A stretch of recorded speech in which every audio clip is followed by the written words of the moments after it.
కుంచెవర గ్రామంలో అద్వితీయమైనటువంటి ఈ కోటి కుంకుమార్చన అనేటువంటి కార్యక్రమం దేశ శ్రేయస్సుకే కాదు, అందరి అభిష్టాలు కూడాను నెరవేర్చేందుకు ఆ వారాహి మాత తన దివ్యవంతమైన అనుగ్రహ కరుణాకటాక్ష వీక్షణాలను ప్రసాదిస్తుంది.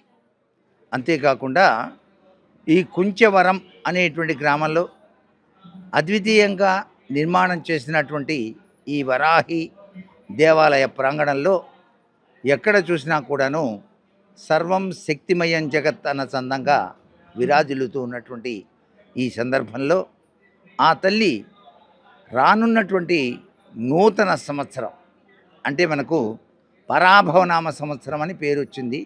ఆ పరాభవం కాస్త మారి వరాతత్వంలో విరాజిల్లాలి, ఈ దేశమంతా కూడా సుభిక్షంగా సస్యశ్యామలవంతంగా ఉండేందుకు గ్రహానుగ్రహ అనుగ్రహ తత్వాన్ని ఆ సర్వేశ్వరుడు ప్రసాదించాలనే ఉద్దేశంతో మాఘమాసంలో ఇటువంటి కోటి కుంకుమార్చన అనేటువంటిది జరపడం వెనకాల దాగిన పరమాత్మ లక్ష్యం కార్యకారణ సంబంధమే.